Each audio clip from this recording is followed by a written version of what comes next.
cement.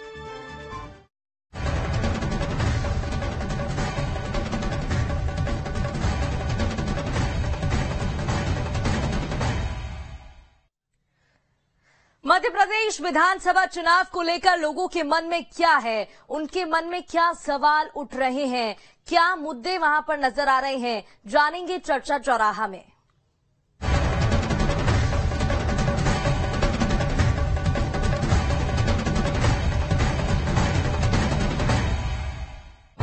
Rewa महानगर बन गया, जो कभी एक कस्बा हुआ करता छोटा था।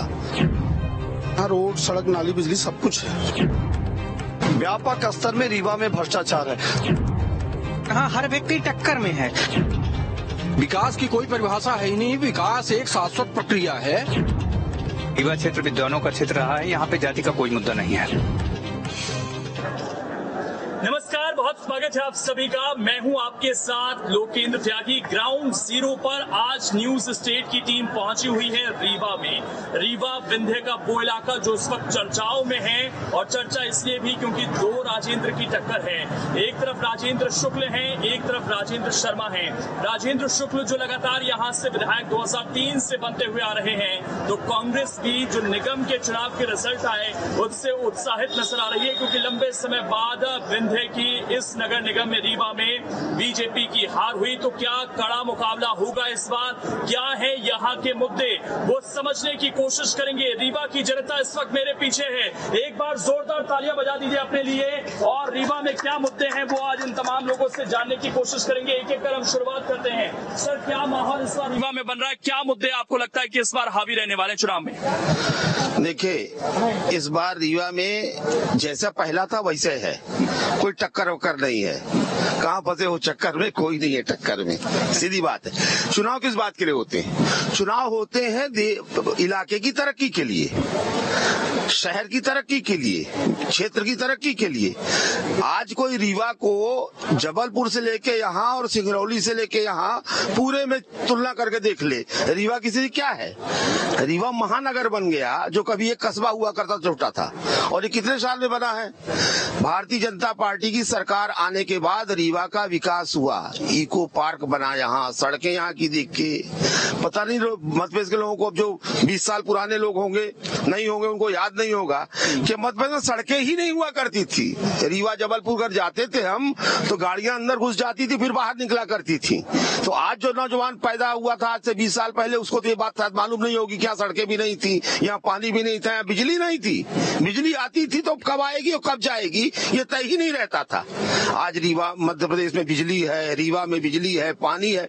कोई बदलाव नहीं दिख रहा क्या इस बार रीवा में? कोई बदलाव नहीं है, जो जैसा था वैसे ही है। अच्छा, मुद्दे फिर भी कुछ चुनाव में हैं क्या जिनको जो जनता के जहन में हो इस बार? मुद्दे कुछ भी नहीं है। मुद्दा तो केवल इतना था कि अपने को स्वच्छ नाली और रोड और वातावरण वो मिल रहा है अपनों को, अब कोई दिक्कत नहीं। क्या माहौल लग रहा है सर इस बार रीवा में?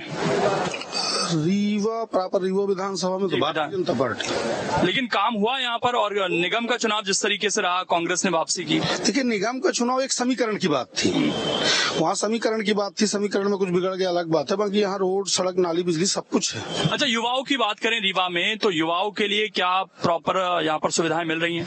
युवाओं के लिए रीवा में कई पार्क बनाए गए हैं। इको पार्क बनाया गया, विवेकानंद पार्क बनाया गया, IT का पार्क बन रहा है सिविल लाइन में। और इस मध्य प्रदेश में जो भाजपा सरकार है, केंद्र में जो भाजपा सरकार है, उसके द्वारा नित नए आयाम युवाओं के लिए रोजगार के अवसर दिए जा रहे हैं। और कई प्रकार की युवा स्वरोजगार की स्कीमें आ रही हैं, जो मध्य प्रदेश के युवाओं के लिए लाभकारी योजनाएं सिद्ध हो। क्या माहौल है इस बार? क्या बीजेपी ही पूरी तरीके से लीड कर रही है? बीजेपी यदि पूरी तरह से लीड करती तो प्रचार प्रसार की जरूरत न होती। प्रचार प्रसार की जरूरत है, यानी हर पार्टी, हर दल आगे आ रहा है, चुनावी मैदान में लड़ रहा है, और यहाँ हर व्यक्ति टक्कर में है। और सबसे बड़ी रही, अभी आप पूछ रहे थे भाई साहब से कि युवाओं के लिए क्या हुआ। युवाओं के लिए अभी तक कोई भी सरकार आई तो हर समय में वैकेंसी खाली ही रहती थी, कोई भरी नहीं। 1 लाख यदि जगह आई तो 5 लाख आवेदन पड़ते हैं और युवा बेरोजगार घूम रहे हैं। कहीं 10,000 रुपए की नौकरी के लिए अभी रीवा में ऐसा कोई उद्योग स्थापित नहीं हुआ है कि युवाओं को रोजगार मिल सके। और दूसरी बात, यहाँ एशिया का सबसे बड़ा सोलर प्लांट लगा हुआ है, जो विदेश तक में इसकी जानकारी लोगों को है, लेकिन यहाँ के स्थानीय युवाओं को मुश्किल से 10% लोगों को रोजगार मिला है और बाकी 90% रोजगार बाहर के लोगों को मिला है। तो जब रोजगार नहीं मिलेगा, वो नहीं होगा, सरकार सबकी रहेगी, हिंदू एकता जिंदाबाद, वो तो ठीक है, वो तो हर जगह है, पूरे वर्ल्ड में चल रहा है, लेकिन यहाँ के स्थानीय युवाओं के लिए भी तो कुछ होना चाहिए। स्थानीय युवाओं को रोजगार नहीं मिल पाएंगे। ये तो जो विकास की परिभाषाएं चल रही हैं, पहले तो ये प्रश्नगत हैं। विकास को आज तक ये कोई स्पष्ट नहीं कर पाया है कि एक्चुअली विकास है क्या। आज की राजनीति में जो विदूषिता आई है, वो विकास ने इतना गंदा पर्दा डाला हुआ है कि उस पर्दे के पीछे क्या क्या हो रहा है उस जनता को दिखाई ना दे। इसलिए विकास के नाम पे जिसके सामने माइक लगाइए, ऊपर से लेके नीचे तक, प्रधानमंत्री से लेके और 3rd क्लास के चपरासी तक की बात कर रहा हूँ, जिसके सामने आप माइक लगाइए तो सिर्फ विकास की परिभाषा बता रहे हैं। तो मैं यहाँ से पहला, आपकी नजर में क्या है परिभाषा? मेरी नजर विकास की कोई परिभाषा है ही नहीं। विकास एक शाश्वत प्रक्रिया है। जो कोई भी पार्टी आएगी तो वो विकास करेगी ही। वो विकास थोड़ा ज्यादा या कम हो सकता है, उसके पीछे सबसे रीवा में थोड़ा हुआ या ज्यादा हुआ? देखिए, रीवा में एक्चुअली में विकास अगर जिस हिसाब से बताया जाता है उसके पैमाने पे आप देखेंगे तो मैं तो ये प्रश्न खड़ा कर रहा हूँ आपके चैनल के माध्यम से कि समदड़िया में कितनी पब्लिक है। वो पब्लिक नहीं जो अरबों और खरबों में खेलती है, उस पब्लिक के हिसाब से विकास बताइए ना। कि समदड़िया के किनारे से जब कोई निकलता है तो देखता कितने लोग देखते तक हैं, अंदर जाने की बात छोड़ दीजिए, देखते कितने लोग हैं। रोडों पे चले जाइए, अगर वही विकास एक पैमाना है तो रोडों पे चले जाइए। सरकार की ये वो होता है, कार्य योजना होती है, और उस कार्य योजना में ये होता है कि जब कोई प्लानिंग सरकार करती है और कोई योजना धरातल पे उतरती है तो ये स्पष्ट रूप से बताया गया है जब से संविधान बना है कि एक बार योजना अगर आ गए तो चूंकि जनता का पैसा लगता है उसमें, तो उस कार्य योजना में अगले 50 सालों तक या 100 सालों तक कोई छेड़छाड़ न करनी पड़े।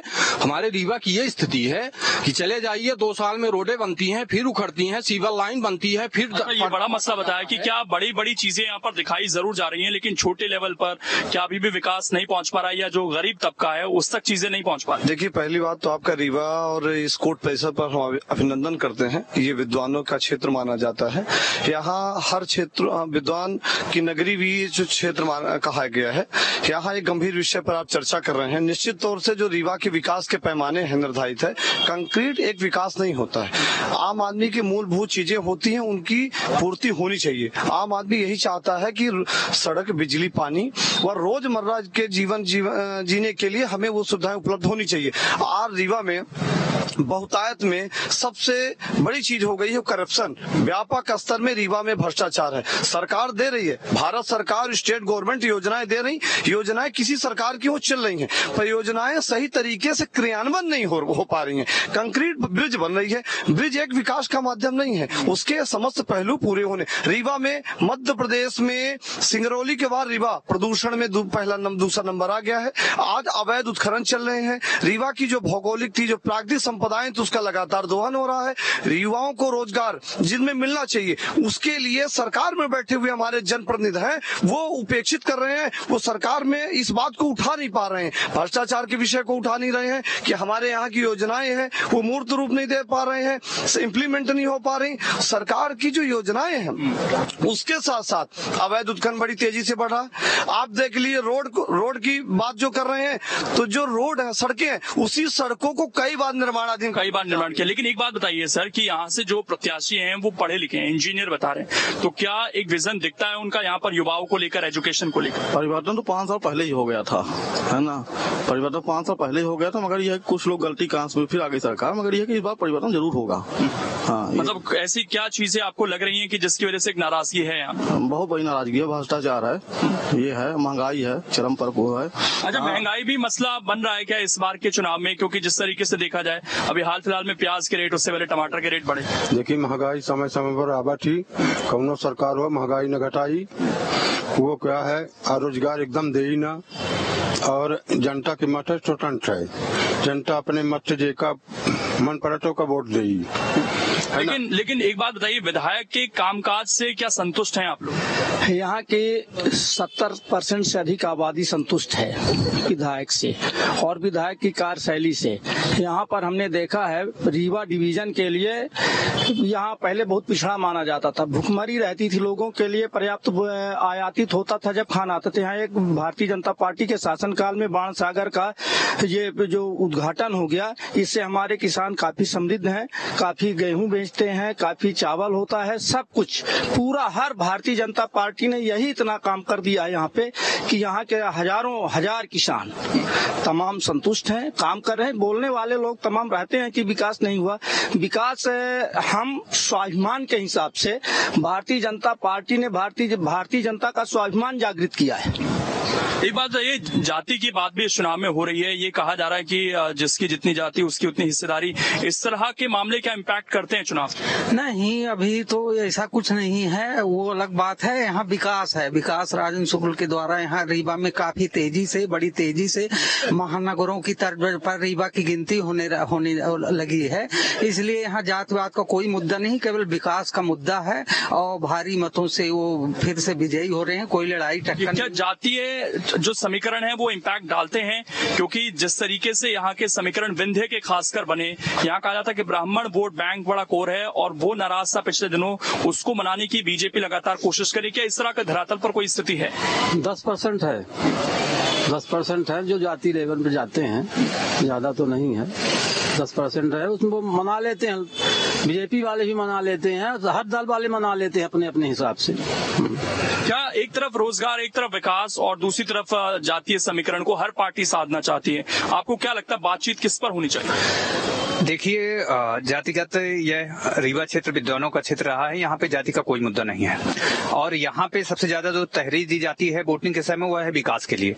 और लगातार भारतीय जनता पार्टी की सरकार ने प्रदेश के अंदर और देश के अंदर एक नई क्रांति खड़ी की है। 2003 से मध्य प्रदेश में भारतीय जनता पार्टी की सरकार और 2014 से केंद्र में नरेंद्र मोदी की सरकार ने जो एक नित नया स्थापित किए हैं वह इस चुनाव में भी देखने को मिलेगा। और 2023 में भारतीय जनता पार्टी की मवेशी हैं, इतने मवेशी हैं कि सब फसल खा लेते हैं किसान के। गौशाला के नाम पर आता है यहाँ, लेकिन इन्हीं के मंत्री के, विधायक के आदमी सब वहाँ अध्यक्ष उपाध्यक्ष सब खा लेते। गाय के नाम पे धार्मिक मसला भी है लेकिन किसान परेशान है, इससे इत्तेफाक रखते हैं क्या? निश्चित रूप से किसान फसलों से जो नुकसान हो रही है उससे बहुत परेशान है। महंगाई सबसे बड़ा मुद्दा है, बेरोजगारी बहुत ही बड़ा मुद्दा है, भ्रष्टाचार जो है चरम पर है। 50% कहीं भी कार्यालय में जाएं, कहीं भी ऑफिस में जाएं, बिना घूस दिए बिना इसका कोई काम नहीं होता है। इसलिए इस बार जनता मूड बना के जनता लड़ाई लड़ रही है, पार्टियां नहीं लड़ाई लड़ रही है। इस बार जनता परिवर्तन चाहती है। एक बात बताइए सर कि किस तरह के मुद्दे इस बार चुनाव में दिख रहे हैं आपको? चुनाव में किस तरह का माहौल? परिवर्तन। काम नहीं हुआ क्या यहाँ पर? काम कब नहीं, 18 साल में कोई काम नहीं हुआ है, जुमला भर रहा घोषणा। रीवा को प्रोजेक्ट तो ऐसे किया जा रहा है कि यहाँ पर रीवा मॉडल है, विकास हुआ। हाँ, कुछ नहीं हुआ है। विकास की परिभाषा की बात हो रही थी भाई साहब, एक व्यक्ति यहाँ पर कह रहे थे कि विकास कंक्रीट का होना, हाईवे रोड बनना और एक गरीबों तक पहुँचना। आपका क्या मत है? देखिए सर, पहली बात तो ये है, जो भी बीजेपी काम करती है तो कांग्रेस कहती हमने मंजूर करवाया था। बाण सागर की योजना 20 वर्षों से ठप्प पड़ी थी, कांग्रेस कहती हमारे पास पैसा नहीं था। बीजेपी की सरकार बनी तो पैसा आ गया और तुम्हारी सरकार में पैसा नहीं था, जनता को बेवकूफ बनाते हो। यहाँ जो बेवकूफ नेता के आदमी है झूठ बोलते हैं। विकास तो चारों तरफ हुआ है। रीवा की चतुर्भुज योजना को देख लीजिए, पहले हम लोग गाँव से जब रीवा आते तो लगता है कि घर लौट के जाएंगे हाथ पैर टूटेगा कि बचेगा। चारों तरफ रोडें बन गई, कहीं विकास की कोई कमी नहीं, हर जगह विकास तो हो रहा है। अब नेता बोलते हैं कांग्रेसी नेता कि विकास नहीं हुआ है, उन्हीं के पास जो लोग बैठते वही कहते हैं कि विकास नहीं हुआ। एक बात बताइए, रोजगार के कुछ ऐसे साधन नजर आते हैं जिन पर अभी तक काम नहीं हुआ है, हो सकता था यहाँ के लोगों को काम मिल सकता। कांग्रेस की सरकार में जितनी ग्रामीण की महिलाएं आज चल रही हैं, बैग लेकर के नौकरी दी गई है। इसके बाद जब से भारतीय जनता पार्टी की सरकार आई है, एक भी नौकरी नहीं मिली है। करोड़ों की 2 करोड़ नौकरी देंगे वादा किया था ये भाजपा, जुमला है बस, बाकी लालीपाप बांट रहे हैं शिवराज सिंह, बाकी कोई काम नहीं हुआ। इसी पर आते हैं, एक मत आपका लेते हैं कि एक तरफ विकास की चर्चा, दूसरी तरफ ये जो जिस तरह की योजनाएं हैं जिनको सामाजिक न्याय की योजना बताया जाता, महिलाओं को चाहे लाडली बहना योजना हो। यही बात कांग्रेस भी कर रही है। इसके अलावा किसानों की कर्ज माफी की बात कर रही है। फाइनेंशियल देखें तो इसका कितना प्रभाव प्रदेश की अर्थव्यवस्था पर, और इस तरह की योजनाएं फायदा ज्यादा करती हैं या समाज को नुकसान पहुंचाती हैं? मैं इस बात पर सैद्धांतिक रूप से सहमत हूं कि जनता को इस तरह के मुफ्त के योजनाओं के लालीपाप नहीं दिए जाने चाहिए। लेकिन ये लालीपाप देना किसने शुरू किया और क्या उसको रोका? क्या ऐसा हो सकता है कि कोई एक दल, देखिए आज की तारीख पर कोई भी दल, पहली जरूरत है सत्ता होगी तो आप काम कर पाएंगे, अपनी योजनाओं को लागू कर पाएंगे। सरकार ही नहीं बनेगी तो आप बहुत अच्छी योजना लेके बैठा रहे। मैं बहुत बढ़िया आदमी हूँ, लेकिन अगर किसी दायित्व वाले पद पे पहुंचूंगा नहीं तो मैं करूंगा क्या? युवा में समझ आती है क्या कि अलग प्रदेश बनना चाहिए? बिल्कुल अलग प्रदेश बनना चाहिए। जब अपना रीवा संभाग है तो उसमें कई जिले बन गए, तो जिले के अनुसार प्रदेश बनना चाहिए। ये आज के युवाओं की मांग है, हर व्यक्ति की मांग है। आप अभी यहाँ से चले जाइए सीधी से सिंगरौली रोड, माननीय नितिन गडकरी जी ने हाथ जोड़ लिया मीडिया के सामने और लोकसभा में कि हम वहाँ नहीं बनवा पाए, उसके लिए मैं क्षमा चाहता हूँ। आपकी सरकार केंद्र से लेकर के स्टेट तक है, उसके बाद भी आप नहीं बनवा पाए तो ये किसकी कमी है? जब आपकी सरकार कल की डेट में नहीं न रहेगी तब फिर आप क्या करेंगे? फिर कांग्रेस पे आप उसके थोपेंगे कि कांग्रेस नहीं बनवा पाया। और सबसे प्रदूषित क्षेत्र यदि है तो सिंगरौली है, उसके बाद रीवा आपका है। अच्छा, ये प्रदूषण भी एक बड़ा इशू है। दिल्ली एनसीआर की तो चर्चा होती है, लेकिन जैसा भाई साहब बता रहे हैं, रीवा में क्या ये मुद्दा बनता है क्या? बिल्कुल बिल्कुल बनता है। यहाँ माइनिंग की इतनी खदानें हैं, उसमें पोल्यूशन का कोई नियम का पालन नहीं किया जाता है। और जो विकास की बात भाजपा की बता रहे हैं ना, विकास हुआ लूट में, भ्रष्टाचार में, कोरेक्स का विकास हुआ है, बेरोजगारी का विकास हुआ है। असली विकास ये हुआ है रीवा में। मध्य प्रदेश में पूरे 50% कम, 4 ठेकेदारों का विकास हुआ है। उसी रोड को फिर से बनाओ, उसी को उखाड़ो, उसी को बनाओ, ये विकास हुआ है रीवा में। बाकी किसी न भी शिक्षा के संबंध में विकास हुआ है, न स्वास्थ्य के संबंध में विकास हुआ है। अगर कोई बिल्डिंग बना दिया, इसमें आम पब्लिक को क्या फायदा होती है? समदड़िया को होती है फायदा, बस समदड़िया को, उसके अलावा किसी को कोई फायदा नहीं। एक चीज बताइए, धर्म की भी बड़ी चर्चा होती है, क्या धर्म मुद्दा है यहाँ पर? देखिए, धर्म की बात होनी चाहिए, महत्वपूर्ण भी है। चूंकि भारत एक धार्मिक देश है तो धर्म को नजरअंदाज नहीं किया जा सकता है। पर धर्म वहाँ पर द्वितीयक हो जाता है कि जब प्रश्न खड़ा होता है महंगाई का। अभी आपने प्रश्न भी किया था हमारे वरिष्ठों से, तो महंगाई चूंकि 1,45,00,000 जनसंख्या है वर्तमान में भारत की, तो मैं ये नहीं कहता हूँ कि सारे लोग सहमत हैं धर्म पे या कि सारे लोग सहमत हैं महंगाई पे। मेरा विषय सिर्फ ये है कि महंगाई महत्वपूर्ण है, जो और धर्म इतना द्वितीयक भी नहीं है कि उसकी चर्चा न की जाए। राजनीति में दोनों का महत्व होना चाहिए, पर जब महंगाई का प्रश्न खड़ा हो तो इस बात पे ध्यान देना चाहिए कि राजनीति कई बार बढ़ जाती है, कई बार उसको धर्म पर ही केंद्रित कर दिया जाता है, और इस बार तो बीजेपी कांग्रेस दोनों ये करने की कोशिश करेंगे। हमने देखा तमाम जगहों पर कथाएं चल रही थी। बाबा देखिए, ये धार्मिक जो मुद्दा होता है, धार्मिक उन्माद फैलाव से वातावरण प्रदूषित होता है। आपने एक बड़ा प्रश्न किया था विंध्य का। निश्चित तौर से अटल बिहारी वाजपेयी जी की सरकार थी, उनके द्वारा सदन में इस विषय पर चर्चा हुई थी। हमारे यहाँ के तत्कालीन सांसद श्री सुंदरलाल तिवारी ने लोकसभा के सदन में ये चर्चा की थी, जिसमें माननीय तत्कालीन गृह मंत्री लाल कृष्ण आडवाणी ने बहस में चर्चा करते हुए आश्वासन दिया था कि निश्चित तौर से विंध्य क्षेत्र, इस क्षेत्र को विंध्य प्रदेश बनाएंगे। हमारा ये क्षेत्र विंध्य प्रदेश पहले से विंध्य प्रदेश था। दूसरा विषय ये है, और मध्य प्रदेश से यह प्रस्ताव सर्वसम्मत से प्रस्ताव पास हो के विंध्य प्रदेश का ये सदन में संसदीय कार्य प्रणाली के अनुसार संसद में विचाराधीन है आज भी, और यहाँ से मध्य प्रदेश से प्रस्ताव पास है। दूसरा विषय जहाँ गौशाला की बात आती है, तो रीवा जिले में व्यापक स्तर पर गौशाला के नाम पर भ्रष्टाचार हुआ। इस बार अभी तक जो रुझान और पब्लिक से आ रहा है तो उसमें परिवर्तन का दौर है। तो ये थी रीवा की जनता, जिनके सामने अभी कई समस्याएं हैं, हालांकि मन बना रहे हैं ये धीरे धीरे, क्योंकि टक्कर इस बार कड़ी दिख रही है यहाँ भी। अब ये किसके पक्ष में जाती है, चुनाव के दिन साफ हो जाएगा, और 3 तारीख को जो उसका रिजल्ट है वो भी सामने आ जाएगा। कैमरा पर्सन सिद्धार्थ के साथ मैं लोकेंद्र त्यागी, न्यूज स्टेट रीवा।